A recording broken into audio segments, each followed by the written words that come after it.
see what I see?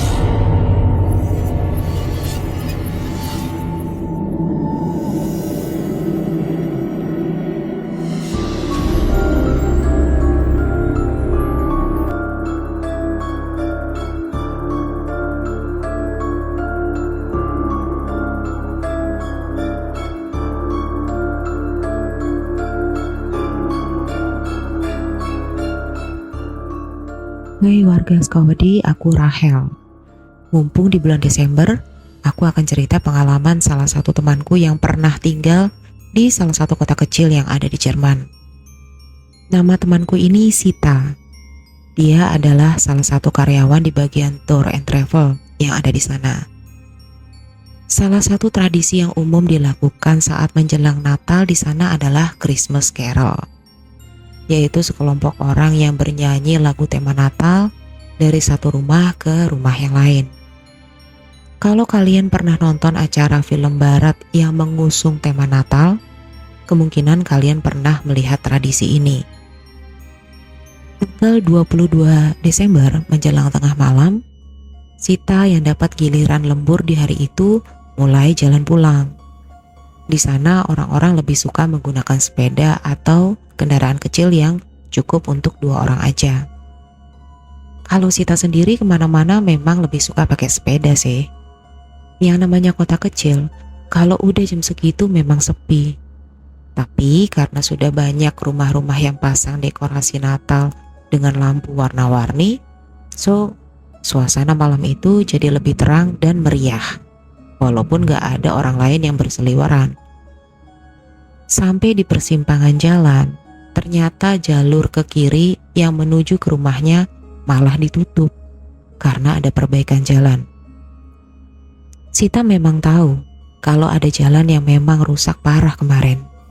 Jadi gak punya pikiran aneh-aneh, dia langsung belok ke kanan supaya bisa lewat rute yang agak mutar biar bisa sampai ke rumah. Rute yang dilewati ini memang beberapa kali pernah dia lalui, tapi di siang hari atau waktu suasana terang. Beda banget kalau pas malam seperti saat itu. Karena masih ada beberapa rumah kosong, so pasti ada beberapa bagian yang kelihatan gelap. Sepedanya terus dia kayuh melewati beberapa rumah sampai dia lihat di ujung sebelah kiri ada satu rumah gelap yang sepertinya menarik perhatian dia. Bentuk rumahnya kecil dan agak reot juga sih. Kemungkinan karena sudah lama ditinggal pemilik sebelumnya. Jendelanya aja udah banyak yang bolong karena kacanya pada pecah. Waktu melewati rumah itu, Sita melihat ke jendela depan. Ada sosok yang berdiri. Sita langsung merinding. Bukan mikir lagi lihat hantu, tapi khawatir ODGJ atau gelandangan yang manfaatin rumah kosong buat stay di sana tanpa izin. Langsung dikayuh kuat-kuat pedal sepedanya supaya bisa cepat kabur dari sana. Sempat dia noleh ke belakang buat pastiin semuanya aman. Kelihatan tuh siluet laki-laki yang berdiri melihat ke arah Sita sambil memegang kapak. Ih, beneran kan ada orang yang tinggal di rumah kosong tadi. Untung aja itu orang gak ngejar. Besok malamnya Sita kudu lembur lagi. Biasalah, menjelang Natal pasti makin tinggi pesanan tiket pesawat ke luar negeri. Tapi pas pulang ternyata jalur ke kiri sudah dibuka. Otomatis gak perlu muter jalur untuk sampai ke rumah. Tanggal 24 malam udah mulai rame orang-orang pada keliling buat rayain tradisi Christmas Carol. Pas banget di hari itu memang semua kantor pada tutup. Jadi Sita bisa lihat kegiatan di luar sambil kumpul sama teman-temannya dari teras. Biasanya ada beberapa kelompok orang yang berhenti dari rumah ke rumah untuk menyanyikan lagu Natal sambil mengedarkan kantong sumbangan gitu kan. Waktu itu ada sekelompok orang yang datang di depan rumah Sita. Mereka mulai nyanyi lagu Jingle Bells. Ini pengalaman baru buat Sita. Walaupun dia muslim, tapi cukup menikmati juga lagu yang dinyanyikan. Tapi Sepertinya ada satu suara yang nyanyi dengan kalimat berbeda. Harusnya kan gini ya. Jingle bells, jingle all the way. Oh, what fun it is to ride in a one-horse open sleigh. Nah, ada satu suara yang nyanyiin dengan kalimat kurang lebihnya seperti ini. Jingle bells, jingle all the way. Oh, what fun it is to kill with a gun, knife, or cleaver. Mungkin sebagian besar gak ngerti ya apa itu cleaver. Cleaver adalah alat pemotong daging atau yang biasa kita kenal dengan sebutan golok. Iya, ada yang nyanyi dengan kalimat begitu. Karena penasaran, Sita perhatiin satu persatu orang yang nyanyi di depan. Tapi sepertinya gak ada yang aneh atau mencurigakan. Sewaktu lihat muka teman-temannya yang ada di sana, sepertinya mereka juga gak notice gitu. Gak ada yang merasa aneh atau mendengar sesuatu yang ganjil gitu. Makin malam, malah makin rame orang pada kumpul di halaman rumah mereka masing-masing. Rata-rata sambil barbecue atau minum wine. Ada lagi nih, kelompok yang kesekian datang ke halaman rumahnya dan mulai menyanyi. Dan mereka mulai menyanyikan lagu yang sama, yaitu lagu Jingle Bells. Ya, memang ini lagu mainstream juga ya, yang udah pasti sering dinyanyiin di mana-mana. Mereka mulai nyanyi, suaranya bagus.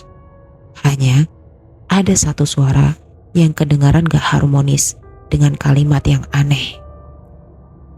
Jingle bells, jingle all the way. Oh, what fun it is to kill with a gun, knife, or cleaver.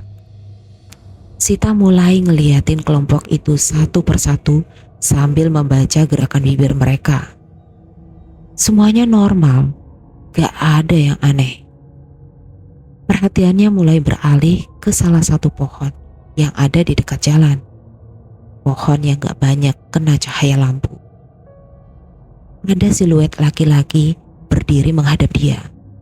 Salah satu tangannya memegang kapak.